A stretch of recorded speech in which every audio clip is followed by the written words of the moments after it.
Welcome, everybody, to RICO 12. I'm Justin B., your host, and a child of an all-powerful and perfectly loving God and an addict living in the miracle of recovery one day at a time. RICO 12 is an open to all addictions and afflictions organization dedicated to exploring the common threads of the differing manifestations of alcoholism, sharing tools, and offering hope from those walking a similar path. So whether your thing is alcohol, drugs, sex, gambling, food, whatever, you are home here. And we gather from diverse backgrounds, faiths, and locations to learn from and support one another. Our speakers come from various fellowships and experiences, demonstrating the universal principles of recovery. RICO 12 is not allied or affiliated with any specific 12-step fellowship. This is RICO 12 speaker meeting number 418. Thank you for joining us live or on the recording later. Today's speaker is Michael S., who is a RICO 12 veteran. He has spoken 5 or 6 times before, and you can find those and any of the other previous recordings on the RICO 12 podcast. We are continuing our 12-week series on each of the 12 steps of recovery this week, and Michael will proceed with step 6 today. I look forward to diving into this conversation here in a few minutes, but first, a few quick announcements. We do offer a variety of recovery resources, including other podcasts and social media communities. To explore more, visit our website at RICO12.com. That's RECO12.com, or check out the chat and show notes for links. We're always looking for new speakers and other speakers to share on RICO 12. The 12-week series is now full, but we will need more speakers starting in May and moving forward. So if your higher power is moving you to share, please consider reaching out to me and we'll get things lined up. All right, RICO 12 is self-supporting, and your contributions help us continue this mission. For information on how to do that, I'll put information in the chat. It'll be in the show notes of the podcast or at the website at RICO12.com/support. Thank you this week to Lisa for your generous donation. Your support, both financially and especially by word of mouth, truly makes a difference in helping us share these messages of hope and recovery. Each week, we receive light and inspiration from our speakers. Their experience brings hope, meaning, worth, and growth to us as listeners. Now, let's welcome today's guest speaker, Michael S. Here's just a little bit about him, and then we'll let him introduce himself a little bit more as he gets into his topic. Michael has been in a variety of 12-step fellowships over the years. His primary fellowship is AA, even though he's not an alcoholic. He'll explain. Currently, he is his most active in SLAA and CODA. He has been practicing as a licensed psychotherapist and life coach for the past 20 plus years. He and his family live in southwestern suburbs of Chicago, and this week his topic will be step 6. Take it away, Michael. The floor is yours. All right, here we go, Justin. Thanks again for having me back. This is my 7th time being here over the last 5 or 6 years. I got to change my little introduction because I've now been practicing as a psychotherapist for 25 years. So we'll have to change some of that. Just talking to Justin briefly, and he said a lot of people volunteered for the stuff, but nobody really volunteered for step 6. And I asked him why, and he said, it's pretty short. There's not much in the big book about it. So I'm going to read the step. We're entirely ready to have God remove all these defects of character. And here's all it says in the big book on page, gotta put my glasses on here, page 79. Here's all we got. We have emphasized willingness as being indispensable. Are we now ready to let God remove from us all these things which we have admitted are objectionable? Can he now take them all, every one? If we still cling to something, we will not let go. We ask God to help us be willing. That's it. This big book's a lot of pages, right? And that is it. That's all the big book has to say about that. I'm going to move my screen here. So I don't have much to say about it, right? I thought I could really end this speech or this talk in a couple of minutes, which is I don't understand how this works. I've been around a few 24 hours, been in a variety of 12-step fellowships for the last almost 13 years, and I can't get my arms around God. Never quite could. I'm of the intellectual variety, as the big book talks about. I think I'm pretty smart intellectually, but that journey from the head to the heart, which is, I don't know, about 12 inches for most of us, it's a long journey. And so I entered this program really working hard on my depression, addictions, bipolar, a variety of things. I've done like everybody else, is tried everything else, and this was a last gasp effort. And if this didn't work, I had some choice words, but I was screwed. I didn't know what to do. This was it. And like Justin said, I walked into the rooms of AA, and I'm not going to really go into that. I talk about that. Maybe you could put that in the show notes. One of the episodes I talk about why I went into AA, being not an alcoholic. But this idea that the first step and a second step and a third step talked about spirit and a spiritual solution. And that made no logical sense for me as a psychotherapist practicing cognitive behavioral therapy, that I just thought if you could change your thoughts, you could change your behavior. That's what they taught us. That's what therapy taught us. I was born and raised to just the more knowledge you knew and the more knowledge you had, the more intellectual you were, you could be very, very successful in life. It's just about knowing.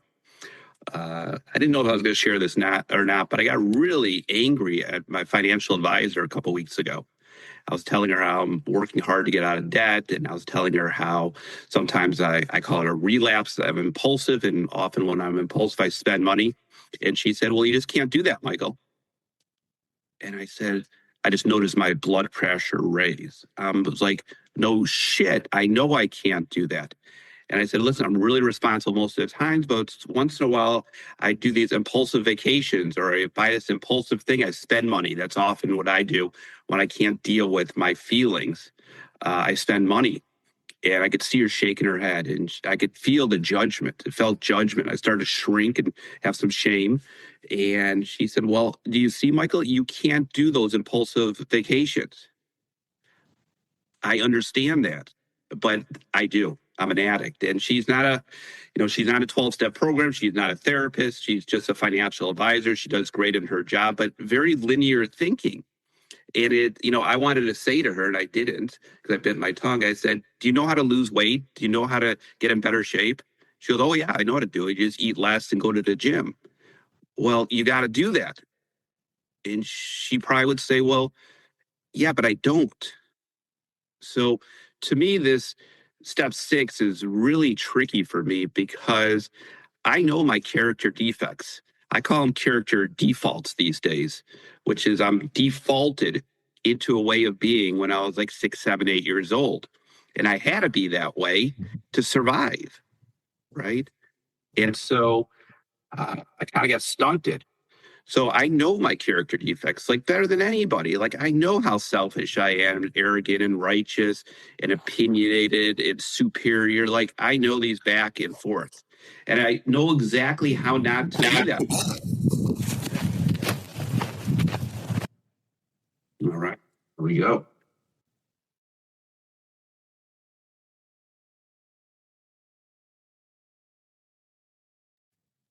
Are we okay here? Hey, Michael, you went on mute there. Go ahead and Okay, can you hear me? come on back. Okay. So what I was saying is I know my character defects back and forth, and I know exactly how to stay sober. I have a very great spiritual program. I talk about it on one of my episodes. I go to meetings, pray, meditate, all the things we all know to do. And knowing, I always say, knowing makes no difference because this step is talking about I need God's help. And that to me is so foreign to me. I just don't understand how this works.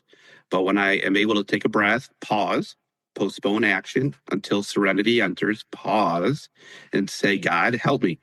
Help me make a good decision. God, what's the next right action to take? God, help me not be selfish or arrogant or righteous in this situation. Help me just not say that thing or text that thing or email that email because I know where it's coming from.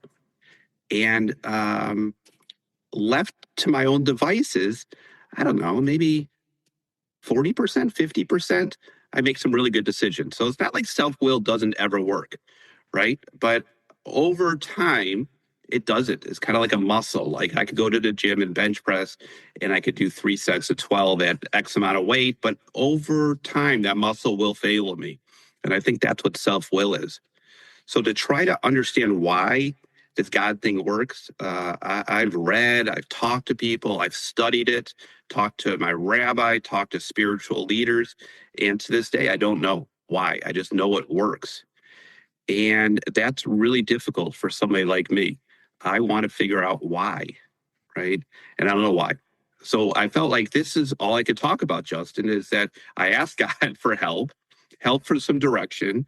Notice when those character defects or defaults come up and say, God, help me make good decisions. Say a few prayers. And more than not, it works. And I'm like, well, but that's not a, I don't know. I've been talking like for 6 minutes or not even like that's what else am I going to talk about? And so when I really thought about talking yesterday, I started to think and maybe I should write some things down or prepare some things.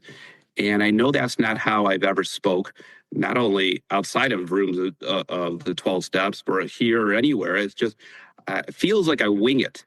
But I'm really saying, God, help me.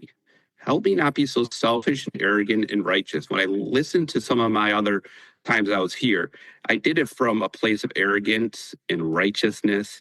And look at me. Look how great I am. Look at the program I'm working. Look at all my ideas. Look how smart I am. And that was okay, but I'm here to make a difference for other people. And let me go this way. God's saying, go this way. I really don't like people. I'm a psychotherapist, and I really don't. There's a great T-shirt out there that I want to get. It says, "I love golf, and maybe three people." And I joke around with my kids about this. I got a 19-year-old in college and a 16-year-old who's a junior in high school, and I don't like most people. I like some of my clients, and I like people who are really working on themselves, are spiritual, are trying to be better, trying to improve, trying to challenge themselves. I don't like people who are comfortable in life. Now, I didn't expect to talk about this today, but it's just the reality. Comfortable people, I just get bored. Uh, Boring is a word that's been coming up a lot for me lately. And I've been sleeping a lot lately. I take a lot of naps lately. And I feel there's a part of me that is kind of sleeping my life away. And I have a very comfortable life, a very blessed life in all areas, physically, intellectually, emotionally, spiritually. Best health I've ever been in my life. I'm 52 years old, and I could go down girlfriend, family, friends, money, all these situations. Just unbelievable, blessed life. But I'm bored. And I'm bored with a lot of my clients, and I'm bored with a lot of my relationships. And if I'm bored or there's something out there that I'm upset with, I have to look internally. What's going on? Why are they boring me? And I look for myself. I'm bored with myself. And I'm not challenged right now. Like, that's just the reality. I'm kind of veering off step 6, but I hopefully will come back to it. Um, if I'm not challenged, if I'm not growing, if I'm not at that edge, there's a word for it, starts with A, and I can't, it's not austerity, it's something else. I like this word. It's like living on the edge and challenging yourself, that it feels like I'm living or dying a slow death every day. And I've been experiencing this for days, weeks, months, maybe years. I've really wanted to do something else other than being a psychotherapist for the last 5 or 6 years. And the opportunities just haven't shown up, or I've self sabotaged them. There's some opportunity that hate come up, and I made some mistakes. And I left some jobs that I shouldn't have left, and I said some things impulsively I shouldn't have said. And here's where we look at the step 6 here. I didn't ask God. God wasn't even around, and I just messed things up. I look back, Justin, at my life and everybody here over the last 15 years and how many things that jobs I got fired from, jobs I left, relationships I ruined. And I thought it was them, and it was me. And I asked my daughter this, and I didn't like her answer. She's listening. We have to talk more about it. But I said, Ella, when you talk about me or you people ask, tell me about your dad, what do you say? And she said two things. She goes, well, he's interesting and he's impulsive. I didn't like that. Those sound negative to me. It might not even be negative, but I made a story up in my head. Yeah, but aren't I funny and smart? And I'm kind of a good therapist. I'm a good dad. And we didn't go that far, but it's a to be continued conversation. But she's right. I'm What's that Dos Equis commercial? Like the most interesting man in the world. Like I admire that guy. Like I want to be that guy. And I have a really interesting life. I doesn't seem that interesting to me, but when I tell people, they think it's really interesting. And I am very impulsive, less impulsive than I have ever been, but I am. And I have to own that. I call it the shadow side of me. It's the part that if I hide and suppress and don't share with myself or other people or lie to myself, it's going to run my life. So I know I am impulsive. Um, Bipolar scares me. Depression, I was diagnosed 25 years ago. Bipolar, maybe 10, 15 years ago. And here's the statistics around people who have bipolar. The average age is like in their 60s, mid 60s. 1 in 3 people with bipolar, maybe it's 1 in 5, commit suicide. And right now, am I going to commit suicide this moment? No. Will I 5 minutes from now or an hour from now or 3 years from now? I sure hope not. But it's a scary disease. There's no cure. I do everything in my power to keep it in remission, just like this addiction or addictions. I keep them in remission, contingent if I do my spiritual program, contingent if I take my medication, contingent if I do all these things. I'm at this 112-step fellowship now. I'm not going to mention it, but they count days. Like I got 632 days of sobriety. I've never done that. I don't believe in it. You could do you, but that doesn't work for me. Today's March 13th, 2026. I've never lived this day. And so what happened yesterday, the day before, or 5 years ago, does not matter. That's the humbling part for me about addiction, is I have to do this spiritual program. I got 23 actions that I'm committed to take every single day. Maybe I'll go into some of those. And I got to do them every day. It doesn't matter if I did them yesterday. I've said this before, but it's one of my favorite sayings. None of these sayings I made up. Most of the things I say I have not made up. I've learned from people. And for me, yesterday's transformation, whatever happened yesterday or the day before, is today's ego trip. And that really pisses me off. I mean, I go to the gym every day and I don't like working out. If you could give me a pill just to not work out, some people do. I don't enjoy doing sit-ups and push-ups and cardio. It's not fun at all. And the results don't happen overnight. It doesn't matter if I did 10 sit-ups yesterday, I still got to do 10 sit-ups today. Now we'll go back to step 6 here. I know I got to do all this stuff.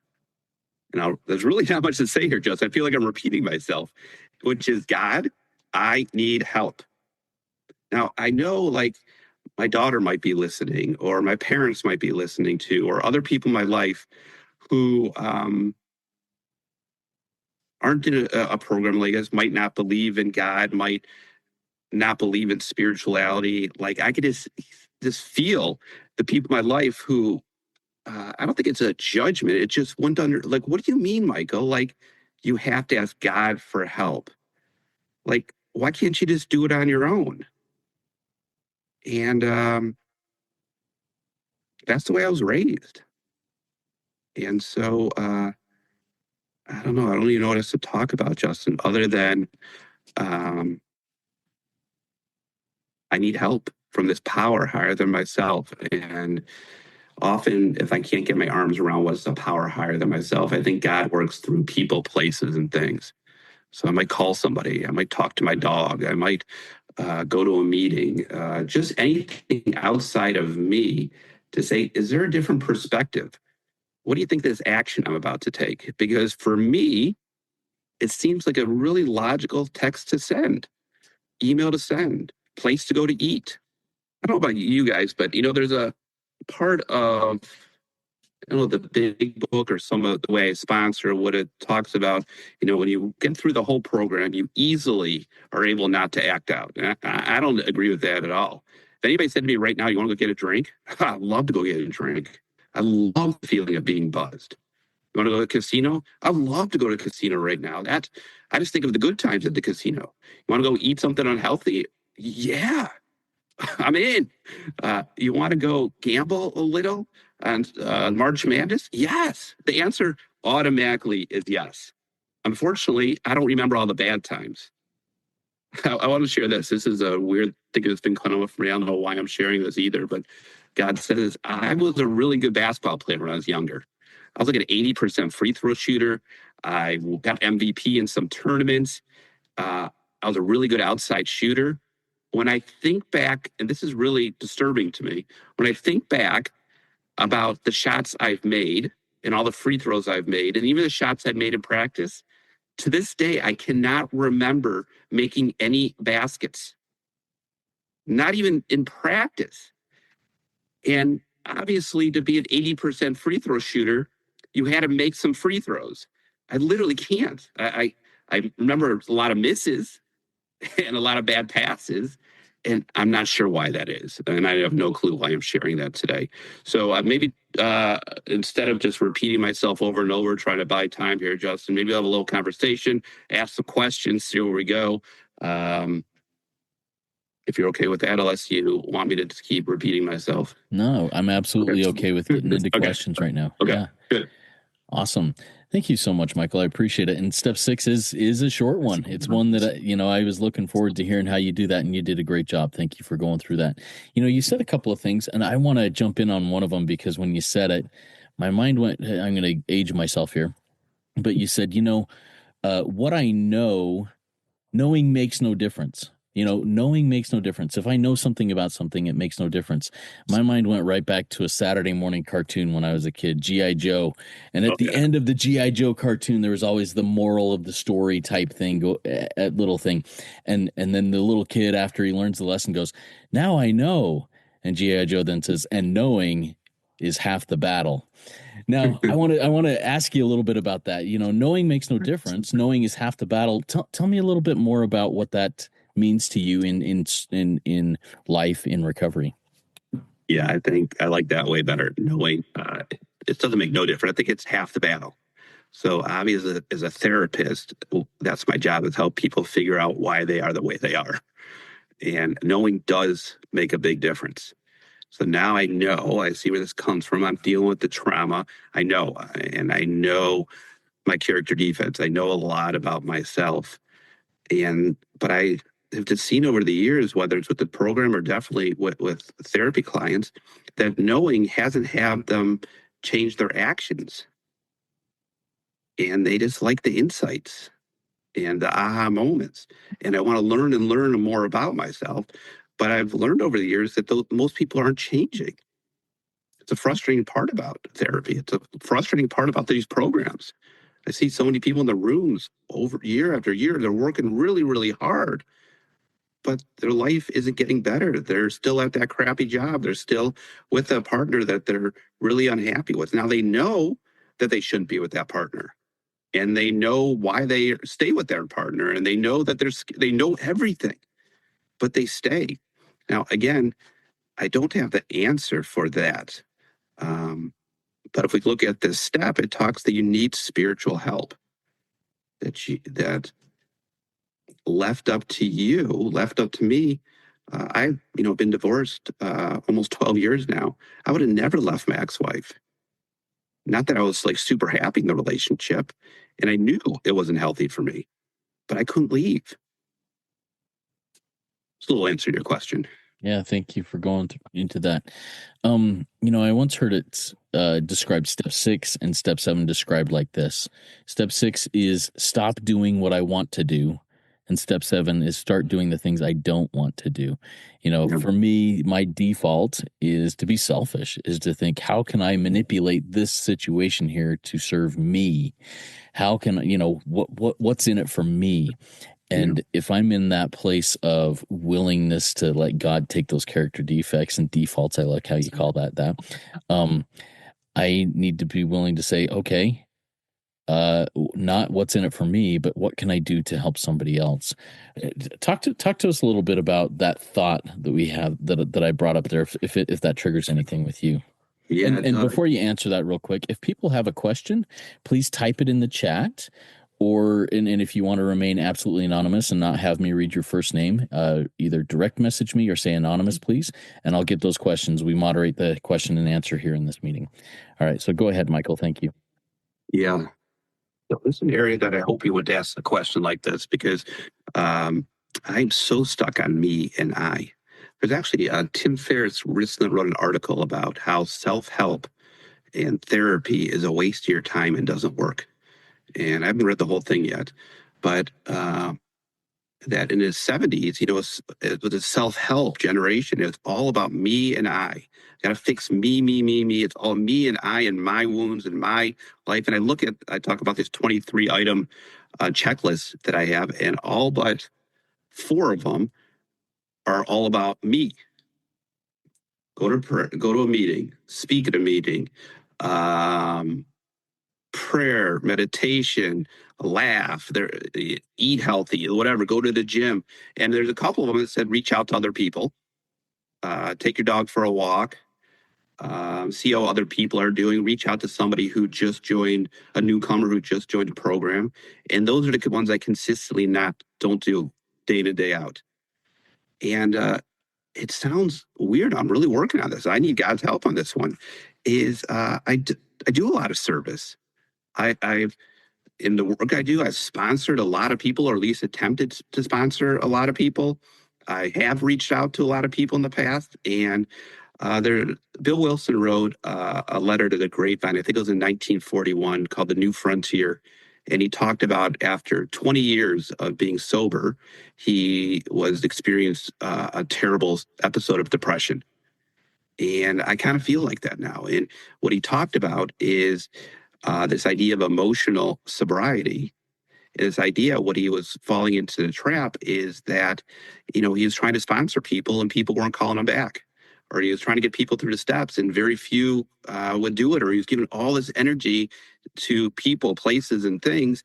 And he was getting exhausted and he was getting upset with people. At least that's the way I interpret it. And it started to take him down. And he realized that his definition of emotional sobriety is to be able to reach out, be of service. And regardless of what that person says or does, you don't take it personally. You don't get discouraged. But I have. And maybe it's because I've seen more. I think I was better at this early in my career. I feel like I really struggle. I'm honest right now that it's hard for me to be of service and give energy and time. If somebody wants it and is willing and is open, it's easy, right? I love doing it. But I've tried to sponsor many, many people, and I can count on one hand the number of people who I got through. And I really have to change my expectations. I really have to look at how much energy I give to each person. And I have to give to the level they're at. And there's some people I don't reach out to because it affects my emotional sobriety too much. And this is something I'll be honest, I've been struggling a lot with. I've really worked on boundaries the last couple of years. And I have so good boundaries that I have hardly anybody in my life. And it becomes lonely and isolating. And so I now need to loosen my boundaries. But there's certain people, because their traumas and their experiences and where they are there, I just take it on. And for some reason, early in my career, I was able to work with 30, 35 people a week in my work. Now I can barely work with 12. And it just is too painful these days to see the struggles people are going through, the maybe it's being older. I'm just turned 52. Some of my clients that who are, they're addicts and they don't think they're an addict or they think their way is going to work. And I've been around long enough now to know this is going to fail. There's three outcomes. When we talk about three outcomes in AA or any program, if you don't take a serious look at your addiction, you're going to either kill yourself, kill somebody else, or end up in jail. And to watch that and witness that, it's just, to be honest, it's extremely difficult for me these days. Yeah, that is hard when that's what's happening all around us, and and not being able to control those things. I've got a couple of questions that have come in from the live audience. First one's from Anthony. Anthony says, Michael, what's your bottom now, and what steps help you get out of insanity? What steps do you take to get out of insanity? Yeah. So I'll try to. It's pretty simple. I think my worst of my worst days today were my best days years ago. So that's a good reminder that I could have a horrible day, but even my worst day is better than I was 13 years ago when I came in this program, suicidal, hating myself, hating life. So that's one thing. When I'm at the bottom of the bottom is I try to be gentle and kind to myself instead of cruel and self-deprecating, and just realize, especially with the disease of addiction, the disease of depression and bipolar, that it sneaks. I could work my program, Justin and Anthony, to the best of its ability, and tomorrow I might not be able to get out of bed. Tomorrow I might go spend a ridiculous money on a vacation, send a text and talk to my girlfriend maybe that we should be together, send an email to all my clients and piss them off. And that scares me every day. Scares me and it humbles me. It's humbling. And when I do make those mistakes, because if I'm living my life, I'm gonna make mistakes. And when I do, I have to. I work with a therapist around this, but she reminds me, Michael, you got a disease. There is a chemical imbalance in your brain. Your wires got mixed up when you were younger, right? And so when that happens, you can't beat the shit out of yourself and shame yourself. Just be gentle and kind. Now, I could say it right now, right? But I'll call you, Anthony, and tell you when something happens, right? If anybody treats me as badly as I treat myself, I would have no choice like to shoot that guy, right? I treat myself pretty harshly. So yeah, that's some wisdom I've learned over the years. Thanks for walking through that, Michael. Appreciate it. And Anthony, thanks you also from the chat there for your vulnerability and willingness to share. Next question also comes from our live audience. This is from Vina, and this looks like a combination of recovery and maybe psychological type thing. Question is every bipolar an addict? My brother is bipolar. He has a hard time getting along with people. He doesn't work, no friends, avoids being social, meeting people. I want to understand if he is a codependent addict. What are your thoughts from based on what you see there? Okay, well, let me answer this question. It's slightly different. I think every single person in the world is an addict. Everybody has some type of vice they use to cope with feelings they don't manage too well. Because I think the core of an addiction, any addiction, is that I can't manage my anger, sadness, fear, guilt, and shame effectively. And I don't know too many people. I've met very few, if any, people in my lifetime who's really could sit with and process and be with those, I call them 5 or 6 feelings. And in order to not feel that horrible, those feelings, good or bad, they use something. And they use things, could be Netflix, it could be CNN, it could be working out, it could be work, it could be money, whatever it is. And they are no different than me and you. You take those things away, they're in big trouble. So that's this, kind of the way I view that question.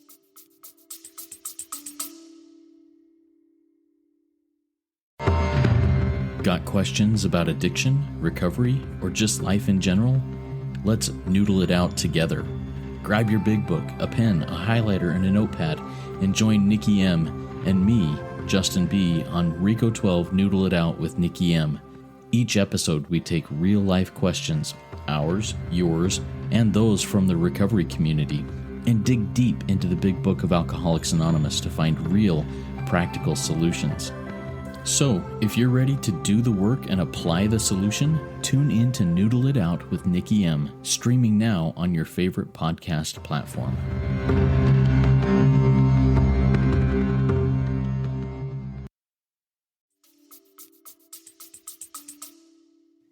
Yeah, and I think that brings it out of the specificity of bipolar and brings it into humanity. Yes. We're all trying to deal with pain or those 5 or 6 emotions. Do you mind identifying those 5 or 6 emotions for us here that you just mentioned there? So you got joy or happiness, anger, sad, fear, guilt or shame. Kind of guilt and shame is kind of 5 or 6. Some people put love or passion. Now, it's a question that it's such an easy question. You would think it's like, Justin, how are you feeling today? And most people say anxious, overwhelmed, bored, fearful, um, numb, whatever those are. I don't know if in my world, those are just byproducts of these 5 or 6 feelings. And to get somebody to say those 5 or 6 feelings, especially men, I might have to ask the question 15 times. And most men will say, and people, I work a lot with men, they'll say, well, those, I don't feel any of those. Well, you got to. If you're human, that's all we got. And so they go through them. No, I'm not angry. I'm not sad. I'm not fearful, guilt, shame, not really happy. And it's pretty common. I have those conversations. Yeah.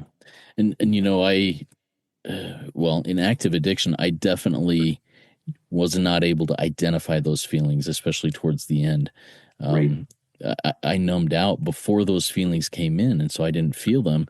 And because I didn't want to feel them, feeling hurt too bad, whether it was a high or a low, whatever, I didn't want to feel them. So I totally get that. All right, next question comes from our live audience, Tamara. Tamara says, I strongly identified with you saying, I don't like people who are comfortable in life. Can you talk about that more? You mentioned that it's because they're boring, but for me, it's more because emotional sobriety or life lived by our principles just is not comfortable. Can you discuss it a bit more, please? Yeah, my friend Bill, my best friend, one of my best friends, known him for 20 something years. He'd been in recovery for 30 years, something like that. And he's spoken this to me several times. He goes, Michael, you've done so much work on yourself and you've been in recovery for so long that you're going to have a real difficult time being with people, finding people like you, having the same kind of standards and drive and insight and vulnerability in life. And I'm like, yeah, and it sure feels like that to me. So, there's this saying that I'll like you, but until you really show me who you are, share your vulnerabilities, tell me your weaknesses, some of your failures, some of the things that you know about yourself, I can't love you, but I can like you. I like a lot of people. I have a lot of people in my life, a lot of people. But at the end of the day, when I want to really talk to somebody, I got 2 or 3 that I really connect with at the level I want to connect with. And it's a struggle. I really don't have the answer for you, but as I get older and looking towards retirement in a handful of years, one of the things I really want is to find a community like everybody, find a community of people like-minded. And I don't need tons of them, but to be within a community of those people is really important to me. And I think I'm lacking it. And the people I talk to, that's the number one people are saying. It's like, I just feel lonely. I just feel I can't find my people, whether it's me, whether it's my 16-year-old son, my 19-year-old daughter. I hear the same thing at all age. Like, I just can't find my people. Now, that's just hard to put my arms around. There were all these individuals can't finding our people. Where are they? We can't all feel that way. So, yeah, that's a little my answer. No, I like that. And I want to dive into that. I can't find my people a little bit more based on my own experience and get some feedback from you or some thoughts from you if you have any. I think I'm so unique. Yes. But I think I shouldn't be so unique. I think everybody should be like me. And because everybody isn't like me, that's when I feel lonely, and that's when I feel so alone. And I need to be able to recognize that I'm just like everybody else and everybody else is just like me. We're all trying to figure out who our people are. And I don't know. I don't know how to further explain that. What are your thoughts as I share that with you? Yeah, the uniqueness. I'll never forget that. It was on my first or second AA meetings. I walk into this little church that's a mile from my house, and not very educated people. Saw a guy who had like two teeth. I was like, oh my God, what am I getting myself into? This larger man who I didn't know. And at the end of the meeting, he comes up to me and goes, boy, you about unique is an armpit. We both have two. I'm like, who the? And I remember this after all these years. And man, I was way more similar to those people in the room than I thought. But I do feel so unique, and I haven't found people like me. And that's gets in the way for me reaching out to people. When I'm in a bad place, I'm not calling you, Justin, or I'm not calling anybody, because no one could understand exactly how I'm feeling right now. And no matter how many times I break through that and call somebody, I'm like, oh my God, you actually know, like you were the perfect person to call in those moments. Again, that's why it doesn't matter how many days of sobriety I have. In that moment, I could be speaking all this great, but maybe in 20 minutes now, I'll forget everything that we just talked about, everything I know and practice. That's what we call this the forgetting disease. Right. That's why I have to go to meetings and read. I read Upon Awakening, page 86 or something in the big book every single morning. Right. Every single morning, I look at the book and I'm like, is this like a new reprint of this book? Like, this is really good stuff. I read it every morning for who knows how long. And every time I read it, it seems like it's brand new. So, yeah, there's something I think in a disease of humans, maybe, is that we think nobody could get what it's like to be a 52-year-old man who has kids, who live with mom, who, is this and this and struggles with bipolar. Like, who am I going to call? Nobody gets that. And so, yeah, I don't have, again, I think I'm more and more, you're asking me questions, the more and more I do this, the more I keep saying, I just don't know.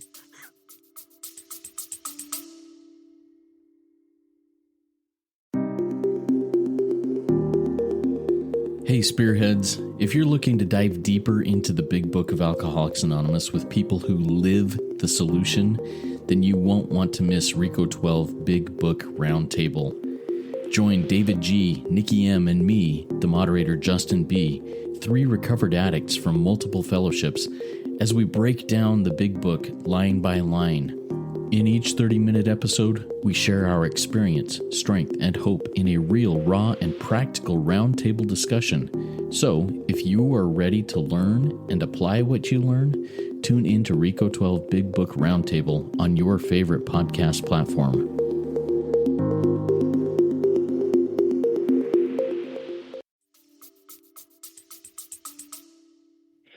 And I think that's the willingness, open-mindedness, and honesty that are necessary for recovery. And I find so much more comfort in not knowing than I ever thought I would. You mentioned, I wrote this down because I thought this was so powerful. Let me see if you're like, I'm one of those people that needs to know why. I need to know what. I need to know how. I need to know when. I need to know these things. And I once heard somebody say, you can either know what, why, or when, or how, or you can know God. Very rarely are you going to get both. And as I share that with you, what are your thoughts about that? I like that. I mean, I was raised in a household that, again, if my mom and dad are listening, it just looked like they never made any mistakes. They just knew what to do. And when they did it, they did this plus this and this, and it equaled great success. Now, I'm sure they made a lot of mistakes. They never shared them with me. I'm sure a lot of people make a lot of mistakes, but they don't tell me. I'm not really inspired by people's successes anymore. I want to know, like, when you really messed up, and then I want to know, how did you deal with that? What was your counter actions? That my son called me. You probably won't be happy that I shared this here, but he called me the other day. He goes, "Dad, I was taking this right-hand turn, and I looked down at my phone for a second. I plowed over a mailbox." And I started laughing because he said plowed. He didn't say hit it, plowed over it. I started laughing, and he told me how he handled the situation. And I was like, that's amazing. Thanks for telling me that. And he goes, yeah, I guess in the big scheme of things, between the mistakes you and my sister and my mom has made, it's kind of not that big a deal. And I'm like, yeah. And I share my mistakes proudly with people. Most people don't share their mistakes. The one reason I like going to 12 steps, people share their mistakes. I don't see that in the world. I mean, nobody's calling me up. I mean, nobody wants to share their, in my household, it's don't air your dirty laundry. Like it's like, we don't do that. But those are the people I want to hang out with. Like, those people inspire me. Uh, so I don't even know what your question was or what you said, but that's what comes to my mind. No, I think that's it is, you just that vulnerability of saying, I don't know. Yeah. And being vulnerable, also saying, dude, that's awesome. And not to one up, but I get it. I've been there. Yes. I've done something stupid like that in my life, and you're not alone. Yeah, I like that one, Justin. I mean, you could call me, anybody could call me with anything. I judge nobody because either I've done it or have thought of done it, or there's very few things that a client, anybody could say, I had this thought or feeling. And so I hope that makes me a good dad because my kids hopefully could come to me with anything. And I'll be like, I get it. There's no shame. There's no lecturing. Like, why were you thinking that? Like, why did you speed? Why did you like, it's just, I get it. And that's not that bad in the big scheme of things.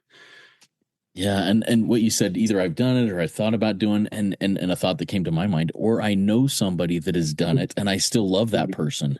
I still accept that person that did it, and guess what? I'll accept you. Yes. Yes. So, no, that's really good, that non-judgment. All right, let's see. We've got a comment in here, and I think it's a good comment that I think you can comment on. It's also from Vina. My experience with people is that sometimes even I can't understand my feelings, but I expect others to tell me what my feelings are. Unfair expectation. So how do we go about that? Hey, I don't get what's going on. You tell me what's going on in my life. How do we go about doing something like that? That's another good question.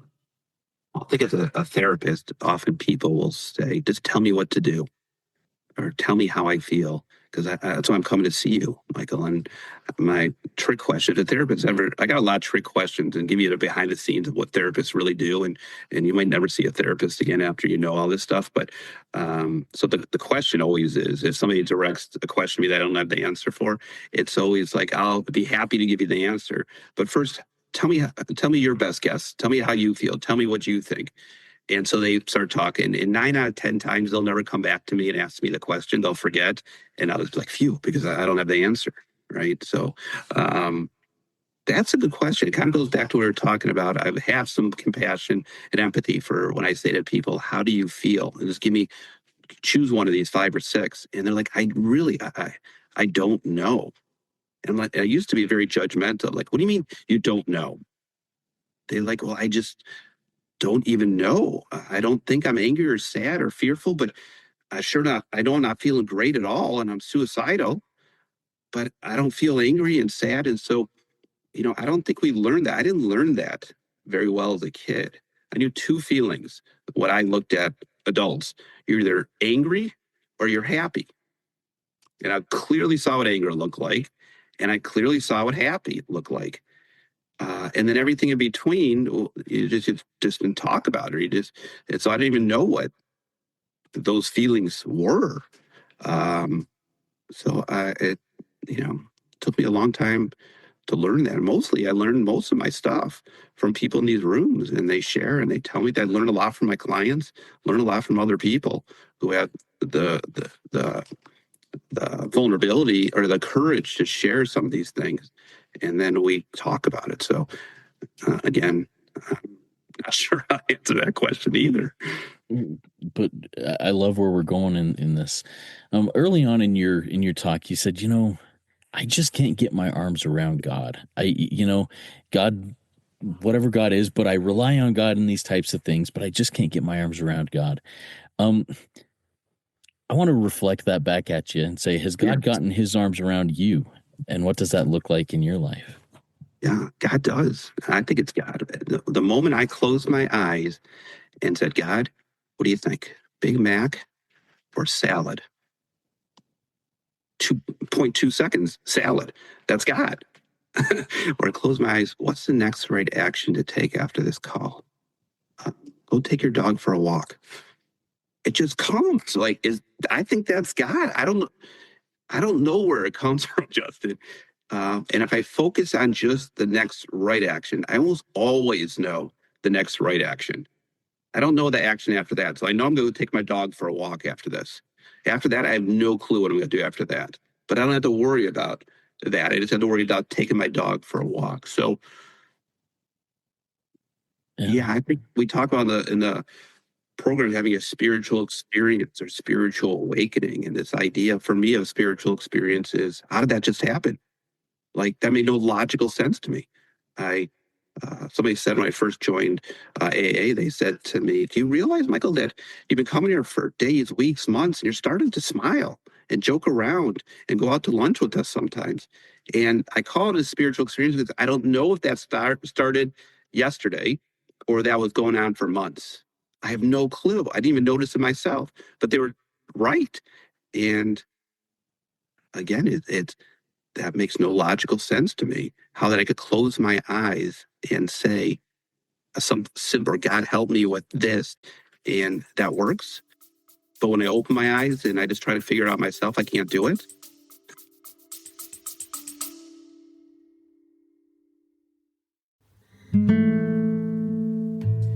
Hey, Rico 12 Spearheads. If our recovery resources have helped you, please consider a donation. Your financial support, as well as your word of mouth support, keeps Rico 12 running and reaching the man who is still sick.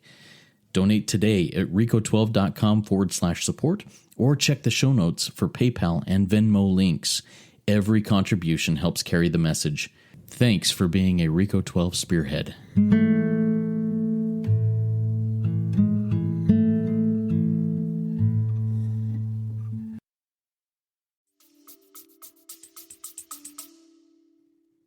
Yeah. Oh, that's so cool. I love the way you explain that too, and I'm excited for you to go take your dog for a walk after this. All right, next question. We got 2 more questions that have come in from the live audience. We'll hit those and then we'll start wrapping up. Raj says, "How did the program help you to learn how to set healthy boundaries and being honest with people without people pleasing?" Yeah. I think a lot of us addicts are people pleasers. We've learned how to do that, and that's what led us to our addiction. I think the reality is when I set boundaries, it hurt people's feelings.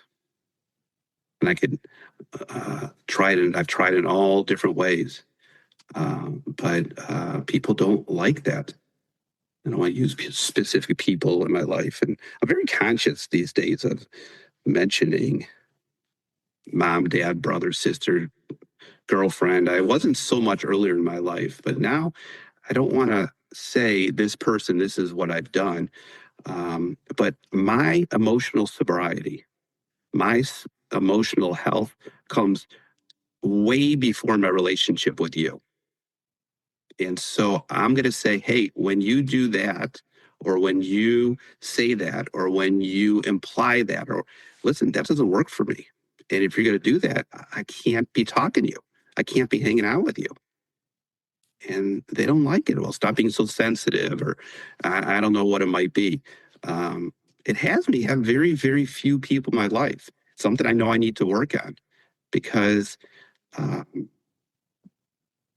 don't like the word triggered, because I just don't like it. But when I'm in a certain environments with certain people, I have an emotional relapse.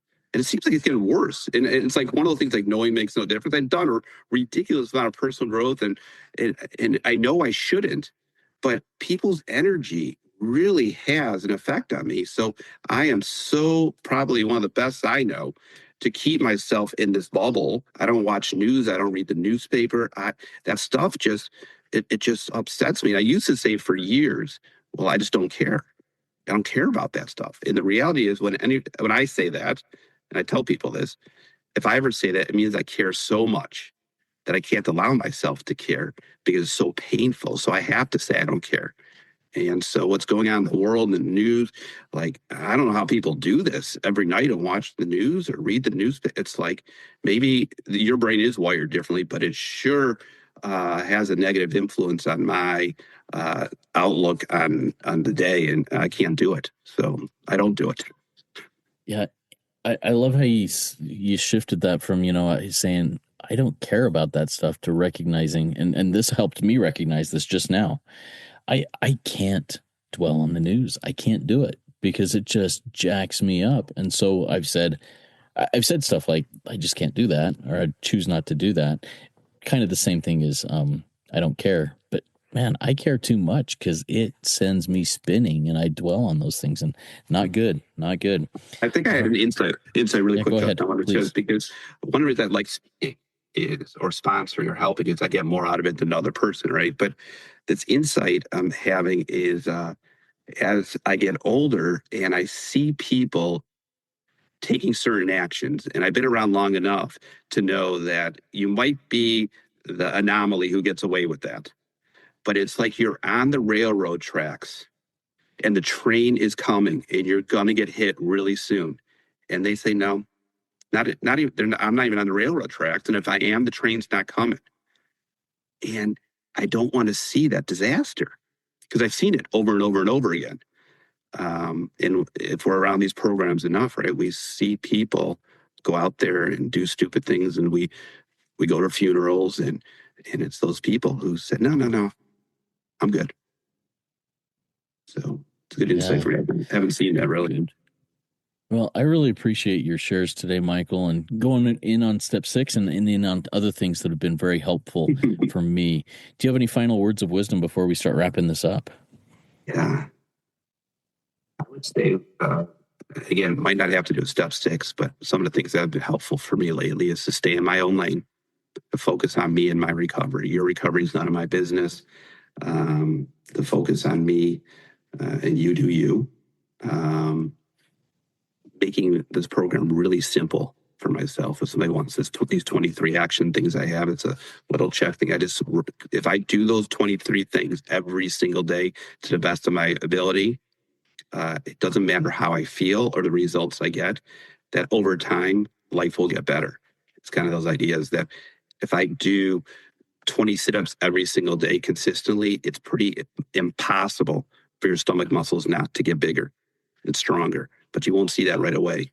And so the simpler I could keep it, kind of the tighter the circle I keep around me, the better my life is, and really monitoring what comes in my space and what doesn't. And I have a lot of control over that. Beautiful. Thank you so much, Michael, for this RICO 12 meeting. Grateful for your share. Grateful for the energy and the insights that you brought. Really appreciate it. If anybody out there in the listening audience, whether live or recorded, has not yet considered going to rate and review RICO 12 podcasts on Apple Podcasts or Spotify, if you listen there, please consider doing that. It's a great way to work our step 12 and share recovery with others. Come back next week as we continue this 12-week series on each of the 12 steps. We continue into step 7, and Heather B. will return after nearly 5 years since her last share with us and will be our speaker for next week, and I'm excited to hear from her. Stay updated via WhatsApp or our email list. If you're not yet subscribed to that email list, send me an email at rico12pod@gmail.com or go to rico12.com and join us there. As we get ready to launch out of here, Michael, will you launch us out with the Serenity Prayer? Well, why don't we do the we version of it? God, grant us the serenity to accept the things we cannot change, the courage to change the things we can, and the wisdom to know the difference. Thank you so much, Michael. Remember, everybody, there is one who has all power. That one is God. May you find God now. Keep coming back, and when you do, come all the way in, sit all the way down. Let's trudge this happy road of destiny. Work it. You are worth it.